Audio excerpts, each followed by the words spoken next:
네, 오늘도 하나님의 귀한 사랑과 은혜를 사모함으로 주 앞에 나오신 성도님들을 환영합니다. 정말로 하나님의 임재만을 경험하는 복된 이 예배가 되기를 간절히 소망합니다. 너무 보기 좋은 것 같습니다. 이렇게 가족이 딱 나오는 게 맨 앞에 딱 앉으시니까 너무 좋은 것 같아요. 그래서 순간 그런 생각이 들었어요. 우리 애들도 이제 아래로 내려보내야겠다. 그런 생각을 해보게 되었습니다. 오늘 살펴볼 이 시편 120편부터요, 이 134편까지 보시면 그 위에 표제가 붙어 있습니다. 뭐라고 붙어 있냐면, 이 성전에 올라가는 노래라는 이 동일한 표제가 붙어 있습니다. 그러기에 이 시편 120편은요, 어떻게 보면 15편의 이 성전에 올라가는 그 노래 중 첫 번째 시편입니다. 총 15편이나 동일한 표제인 성전에 올라가는 노래가 정확하게 무엇을 의미하며 어떤 정황에서 사용되었는지에 대하여서는 알려진 바가 없습니다. 그런데 대부분의 학자들은 이 순례자들이 이스라엘, 우리가 잘 아는 이스라엘 절기 때마다 예루살렘 성전으로 예배하러 올라가는 길에 부른 노래로 간주합니다. 이 순례자라는 것은요, 하나님에 대한 이 갈망을 갖고 예루살렘 성전을 향하여 성지 순례의 길을 떠나는 그 사람들을 말합니다. 어쩌면 이 나그네와 같은 인생길에서 예수 그리스도를 믿음으로 사는 우리의 여정이라고도 할 수 있을 것 같습니다. 어쨌든 이스라엘 백성들은요, 매년 새 주요 절기인 유월절과 맥추절과 이 초막절이 되면 이 자신의 일상을 뒤로 하고 잠시 뒤로 하고 하나님의 성전이 있는 이 예루살렘으로 예배하러 올라갔습니다. 이때 이 이스라엘에서 예루살렘으로 올라가는 사람들도 있었겠지만 또 적지 않은 사람들은 이스라엘로부터 멀리 떨어져 있는 세상 곳곳에 흩어져 있는 디아스포라 유대인들도 있었습니다. 그리고 이때 성전에 올라가는 순례자의 처지와 상황은 아마 다 달랐을 것입니다. 어떤 이는 자기의 삶에 감사할 것이 너무 많아 기쁨으로 올라갔을 것입니다. 또 어떤 사람은 자신의 삶에 닥친 어려움을 가지고 비통한 마음으로 하나님의 은혜를 구하며 하나님의 성전에 올라가는 사람도 있었을 것입니다. 오늘을 사는 저와 여러분은 예루살렘에 예배하러 올라갈 필요는 없습니다. 그러나 이 땅을 사는 우리 또한 어쩌면 순례자입니다.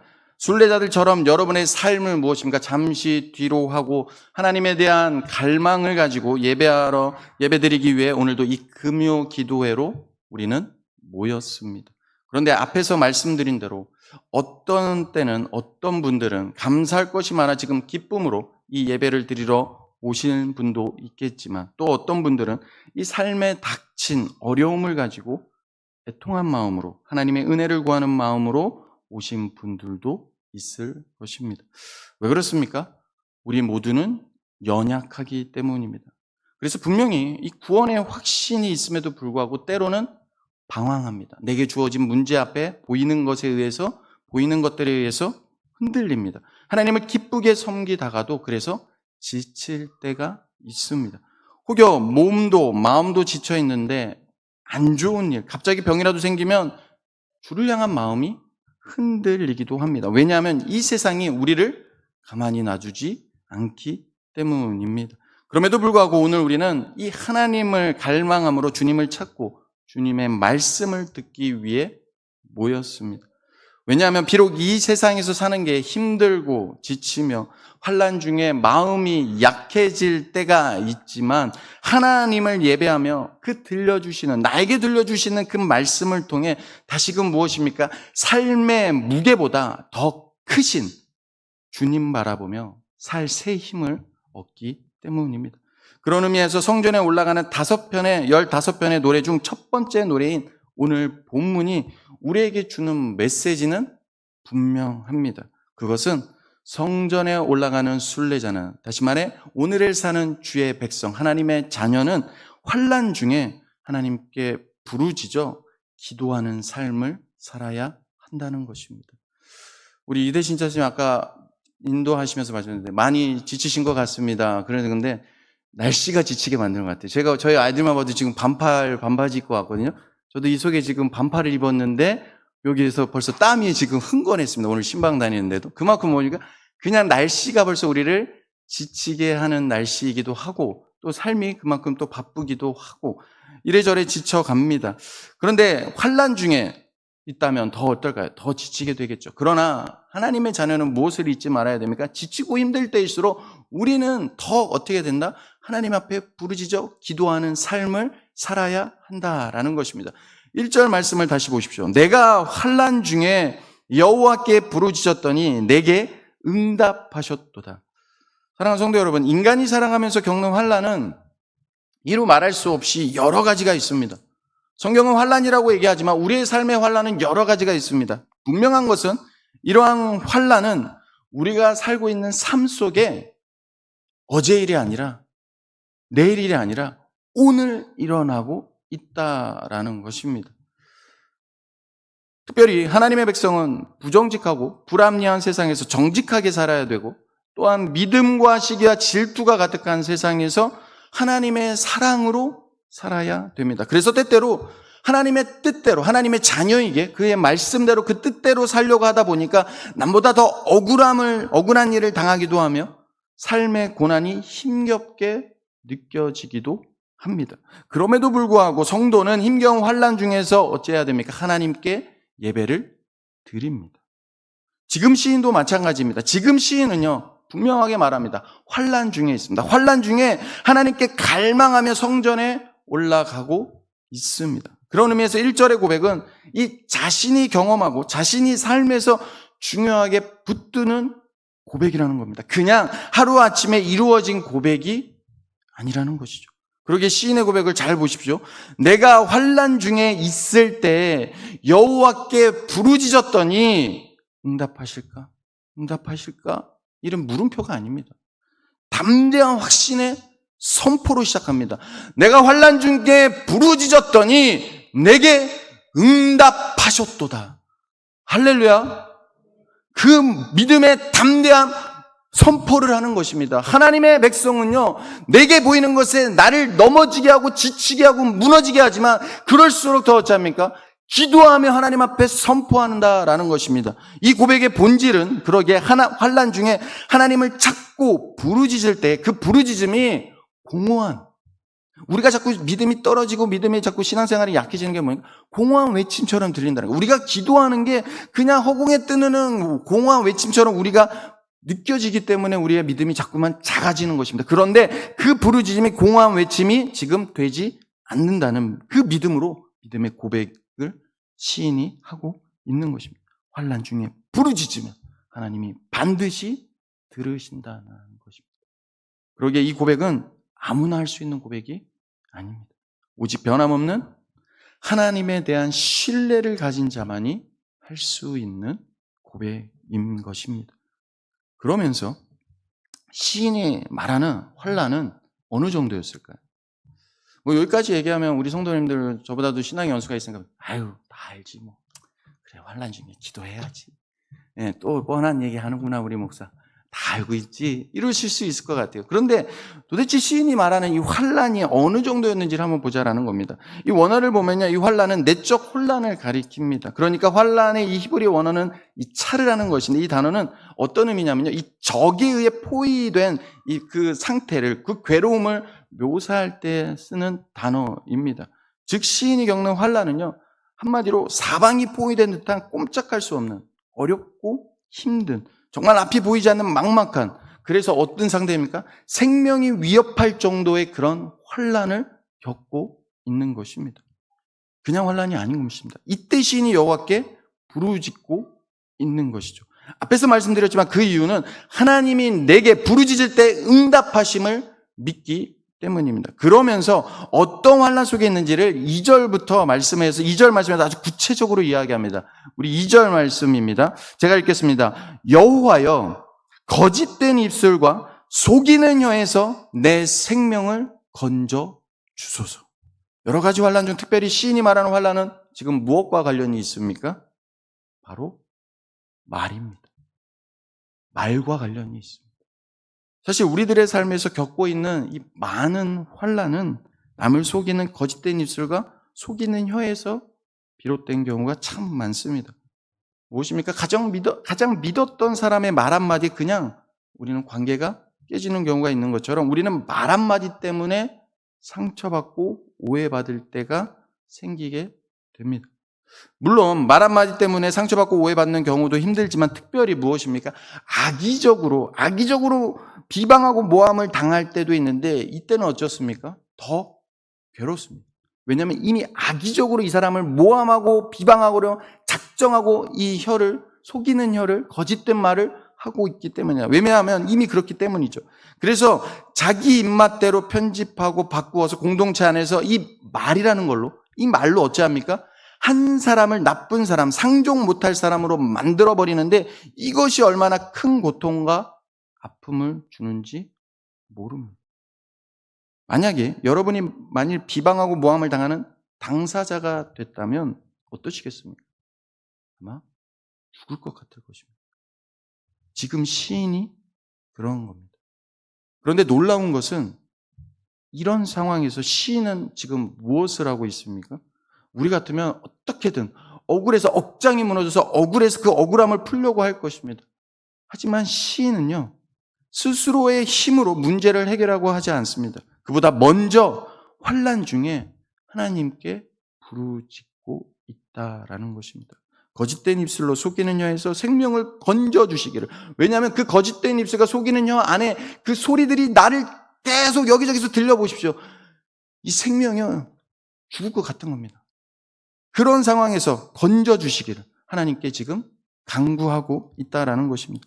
사랑하는 성도 여러분, 새벽에도 시편을 계속해서 지금 살펴보고 있는데 이 시편 저자들의 한결같은 공통점이 무엇인지 아십니까? 환난 중에 하나님 한 분만 바라보고 기도하다 보면 상황은 변한 게 없는데 그 부르짖음에 어떤 변화가 일어나기 시작하냐면 오늘 기도하는 어떤 변화가 일어나기 시작하냐면 그 안에 담대한 선포가 선포되게 됩니다. 막 환난 중에 하나님 도와주세요, 생명을 건져주세요 하는데 그 시편에 한번 읽어보십시오. 끝에 가면은 결국에 하나님 다시 찬양합니다. 막 원수를 어떻게 해주십시오 막 하다가도 결국에는 하나님을 찬양한다라는 것. 그 담대함이 생긴다라는 것입니다. 그리고 주님이 주시는 담대함으로 선포한다라는 것이죠. 오늘 시인도 그렇습니다. 오늘 시인도 보시면 3절입니다. 너 속이는 혀여 무엇을 내게 주며 무엇을 내게 더할꼬. 새 번역을 보면 이렇게 번역하였습니다. 너희 사기꾼들아 하나님이 너희에게 어떻게 하시겠느냐, 주님이 너희를 어떻게 벌하시겠느냐라고 되어 있습니다. 시인은 이처럼 스스로 묻고 있는 겁니다. 스스로 물으면서 담대하게 물으면서 4절에서 답을 합니다. 어떻게 답을 하냐면 장사의 날카로운 화살과 로뎀나무 숯불이로다라고 대답을 합니다. 거짓된 입술과 속이는 혀는요, 이 상대방에게 날카로운 화살처럼 치명적인 고통을 줍니다. 그리고 숯불처럼 상대방의 마음을 불태워 버립니다. 그만큼 거짓된 입술과 속이는 혀는 이 강력한 힘을 갖고 있다라는 것입니다. 그런데 오늘 시인은 뭐라고 이야기합니까? 그보다 더 강력한 힘을 가진 용사가, 장사, 그러니까 용사가 날카로운 화살을 그에게 쏜다라는 것입니다. 그리고 로뎀나무는 그 재가 잘 꺼지지 않는 이 특성을 갖고 있습니다. 그러기에 무엇입니까? 로뎀나무 숯불이로다라고 지금 말하는 것은 하나님께서 속이는 혀를 지속적으로, 그 거짓을 지속적으로 하나님께서 반드시 심판하신다는 것을 의미합니다. 정리하면 하나님께서 장사의 그 화살과 로뎀나무 숯불로 거짓된 입술로 속이는 혀를 가진 자들을 벌하신다라는 것입니다.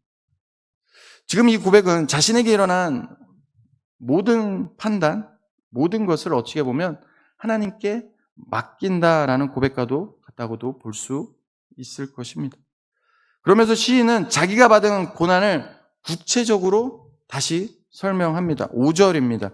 5절 말씀을 보시면 메색에 머물며 게달의 장막 중에 머무는 것이 내게 화로다 말씀합니다. 느닷없이 메색과 게달의 장막이 등장합니다. 솔직히 성경을 볼 때요, 저도 이런 부분 보면 당황합니다. 갑자기 메색과 게달이 왜 나왔지 하면서 당황합니다. 여기에서 메색은요, 많은 학자들이 뭐라고 얘기하냐면 노아의, 여러 학자들의 의견이 있지만 노아의 아들 중에 셋째 아들인 야벳의 아들 중 하나라고도 하나가 바로 메색이라고 얘기를 합니다. 그리고 또 게달의 장막에 나오는데 이 게달의 장막은 아브라함이 이삭을 낳기 전 낳은 이스라엘 아들 중에 한 사람으로 말하기도 합니다. 그런데 정확하진 않지만 중요한 것은 무엇이냐면 이들의 중요한 것은 지금 시인이 이 메섹과 게달의 장막이라는 곳에 이 두 곳에 아주 오래 머물게 되었는데 그것이 지금 시인에게 무엇이라는 겁니까? 아주 오래 머물게 되었는데 그것이 그에게 시인에게 화로다 고백하고 있다라는 것입니다. 그렇다면 시인이 머무는 이 메섹과 게달의 장막에 머무는 것이 아주 오랫동안 머무는 것이 왜 화가 됩니까? 이 메섹과 게달의 사람들은 아주 호전적이고 싸우기를 좋아하기 때문입니다. 그래서 6절을 보시면 화평을 미워하는 자들과 함께 오래 거주하였다라는 이 표현처럼 시인이 화평을 원하면 화평을 이야기할 때 이들은요, 이 메섹과 게달의 장막의 사람들은 이들은 오히려 무엇입니까? 싸우고자 한다라는 것입니다. 이 사람들과 시인이 오랫동안 함께 지금 무엇입니까? 지내고 있는 것입니다. 그런데 시인은 이 상황에서 어떻게 합니까? 기도합니다. 부르짖습니다. 하나님께 부르짖습니다. 거짓된 입술과 속이는 혀로 화평을 미워하고 지속적으로 분열과 다툼을 일으키고자 하는 무리들로 인하여 그 환난 중에 있었지만 세상 사람들과 똑같이 악을 악으로 갚으려 하지 않고 오히려 여호와께 모든 걸 맡기고 부르짖고 있다라는 것입니다. 여러분 한번 생각해 보십시오. 총 15편의 이 성전에 올라가는 노래로 시작하는데 그 처음 말씀이 무엇입니까? 환난 중에 여호와께 부르짖을 때 내게 응답하셨다라는 것입니다. 어쩌면 오늘 본문의 핵심 구절이라고 저는 생각합니다. 사랑하는 성도 여러분, 여러분은 환난을 당할 때 가장 먼저 하나님을 바라보고 계십니까? 아니면 환난을 당한 그 일에 모든 신경이 집중되고 계십니까? 우리의 시선은요, 늘 주님을 바라봐야 합니다. 이것이 바로 기도의 출발점입니다. 기도는 환난을 바라보고 있는 내 시선을 하나님께로 돌리는 것입니다. 나를 모함하고 비방하며 들려오는 이 사람들의 소리에 귀를 기울일 것이 아니라 나의 반석이시오 요새이시며 나의 방패시오 내 구원의 힘이시오 나의 피난처이신 하나님을 바라보는 것입니다. 그런데 문제는 우리의 연약한 본성은 저부터도 마찬가지고요. 환난당한 그 모든 일에 신경이 집중된다라는 것입니다. 그러게 환난 중에 있을 때 여러분의 시선이 하나님께 향하여 환난 중에 여호와께 부르짖는 은혜가 있기를 간절히 소망합니다. 우리가 잘 아는 이 금요일마다 지금 다니엘서를 보고 있지 않습니까? 다니엘을 생각해 보십시오.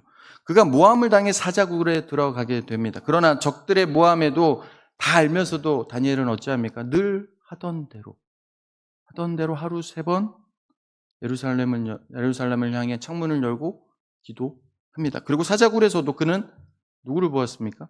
사자를 본 게 아니었습니다. 우리는요, 사자를 보면 두려워할 수밖에 없습니다. 누구를 보았습니까? 그러게 다니엘은 사자를 본 게 아니라 하나님을 바라보았습니다. 환난 중에 계십니까?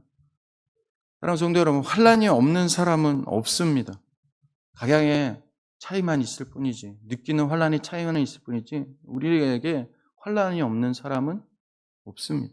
그런데 문제는 환난 가운데 있을 때 하나님의 도우심을 바라보며 예배 드리러 나오지 못한다는 겁니다.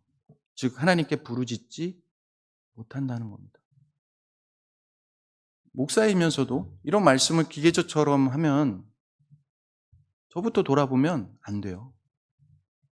이따 결론적으로 다시 말씀드리겠지만 저도요, 환난에 그게 마음이 꽂히잖아요. 안 좋은 소리가 들리잖아요. 그러면 기도 안 됩니다. 머리로는 알아요. 안 돼요. 왜냐하면 환난 중에 더욱 주님께 부르짖지만 반드시 하나님이 응답하신다는 것은 알지만 이미 무엇입니까? 거짓된 입술로 모함하는 자들로 인해 마음이 상했기 때문에. 그러기에 묻고 싶습니다. 여러분 이제 어떻게 하시겠습니까?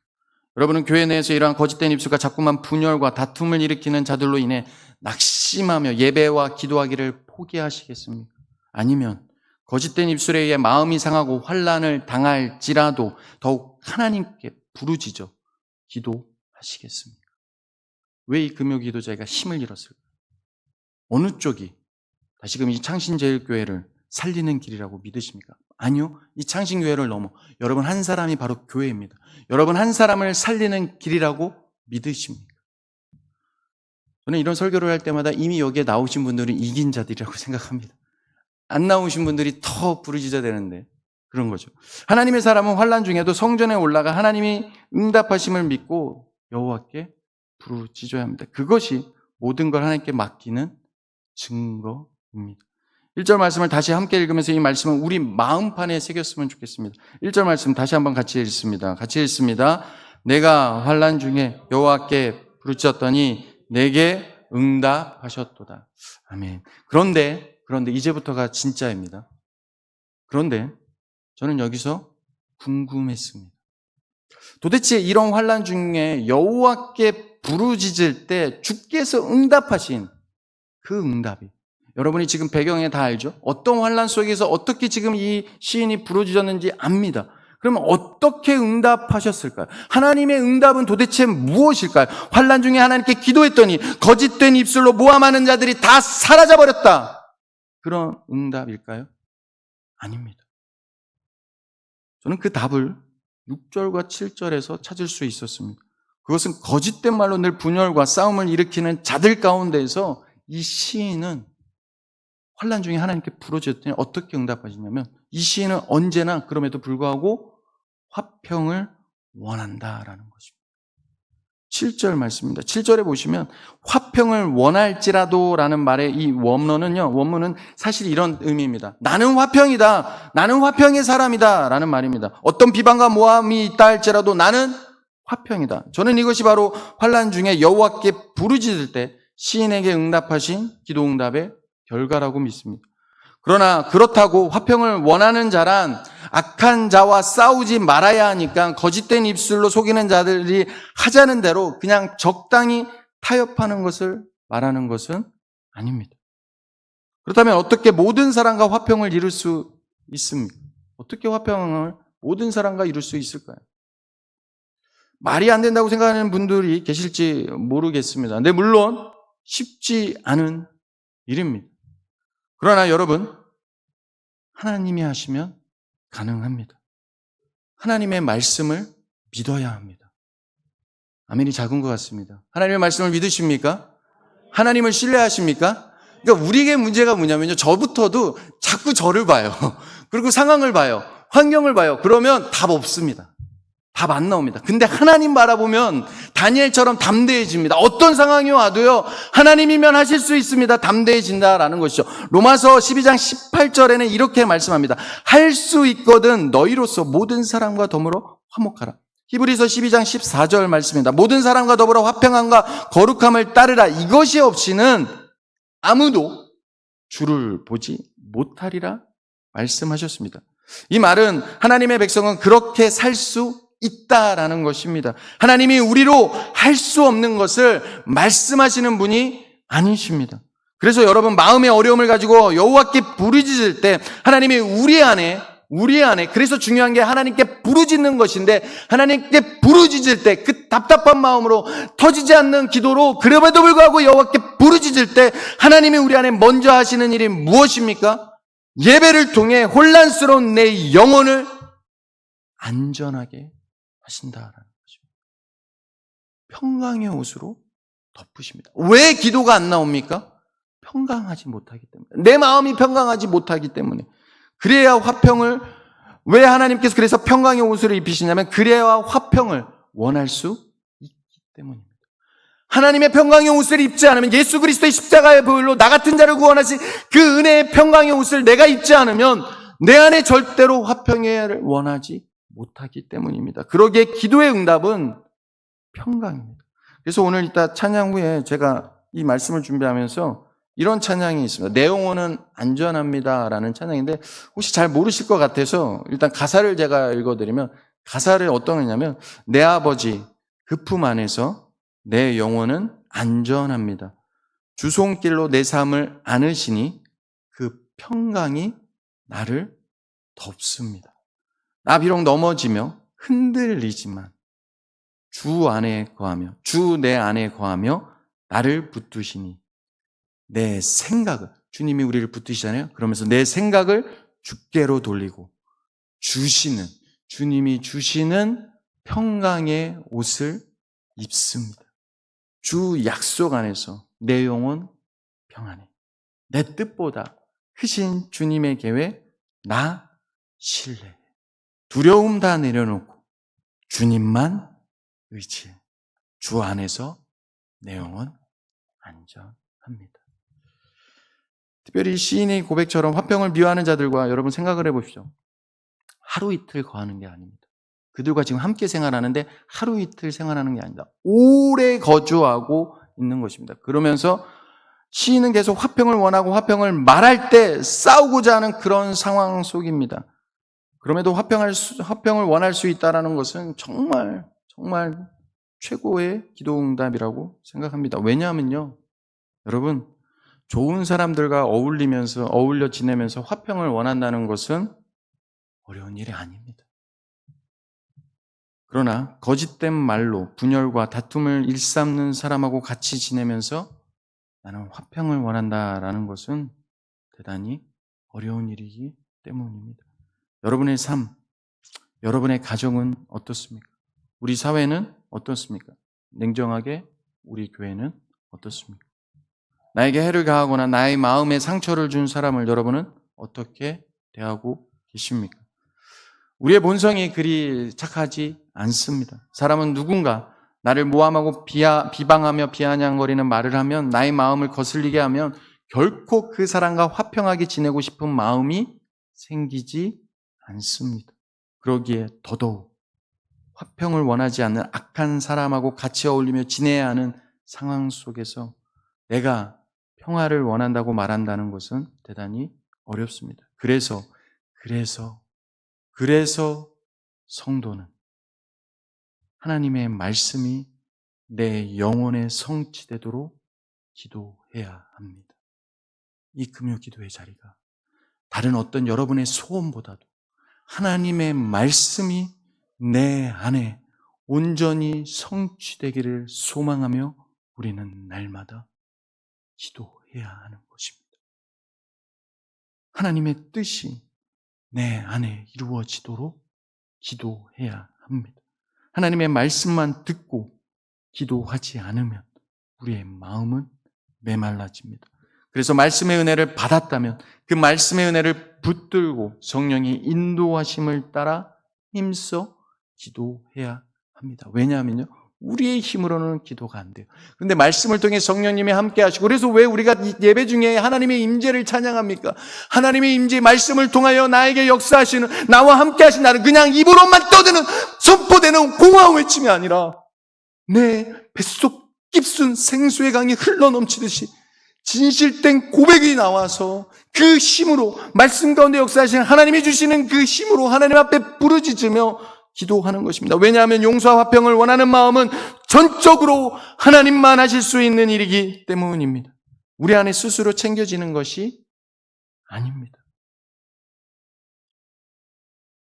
제가 설교 때 가능하면 진정하려고 그러거든요. 또 흥분하려고 그랬는데, 그러기에 120편 1절을 보십시오. 이 120편과 120편을 하나로 보기도 하거든요. 그러면서 보니까, 왜냐하면 이 120편 지금 7절을 보십시오. 어떻게 끝이 납니까? 그들은 싸우려 하는도다. 나는 화평을 원하는데 그들은 계속 싸우려 하는도다. 결말이 그들은 계속 싸운다요. 결말이 그냥 끝나요. 근데 어떻게 납니까? 평화를 원하지만 여전히 싸움을 원하는 겁니다. 그런데 121편 넘어와서 1, 2절 뭐라고 합니까? 우리가 잘 아는 말씀. 내가 산을 향하여 눈을 들리라. 나의 도움은 어디 있을까? 나의 도움은 천지를 지으신 여호와에게로소이다. 그러므로 나의 영혼을 평강으로 이끄시는 하나님을 우리는 신뢰해야 합니다. 이사야서 26장 3절을 보면 이렇게 말씀합니다. 제가 읽어드리겠습니다. 주께서, 잘 아는 말씀입니다. 심지가 견고한 자를 평강하고 평강하도록 지키시리니 이는 그가 주를 신뢰함입니다. 다시 말하면 심지가 견고한 사람은 어떤 사람인가? 하나님을 신뢰하는 사람. 평강의 왕으로 오신 예수님을 마음에 모시고 그래서 산다는 것은 우리의 마음에 적대감이 무너진다라는 것입니다. 생각을 해보십시오. 예수님 나 같은 죄인을 위해 평강의 왕으로 오셨는데 우리 안에 다른 사람을 향한 적대감이 거할 수 있을까요? 내가 하나님의 아들을 모시고 살아가는데, 성령님이 내 안에 계시는데 절대 그럴 수 없다라는 것입니다. 우리 안에 이 일이 이루어져야 됩니다. 우리 교회 안에 이 일이 이루어져야 합니다. 왜냐하면 평강의 왕이신 주님이 우리를 화평의 사람이 되게 만드셨기 때문입니다. 말씀을 정리하겠습니다. 환난 중에 우리의 마음이 괴로울수록 성도는 여호와께 부르짖어야 합니다.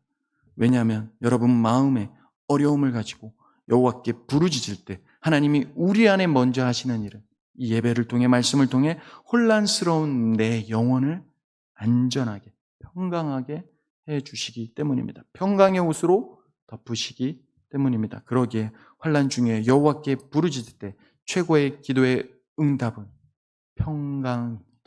그러므로 오늘도 우리의 기도에 응답하시는 하나님을 신뢰하십시오. 오늘 이 시간 우리가 주께 부르짖을 때 평강의 은혜를 누리시는 저와 여러분이 되시기를 주님의 이름으로 간절히 축원합니다. 우리 함께 아까 제가 읽어드린 그 내용은 안전합니다. 함께 찬양하도록 하겠습니다.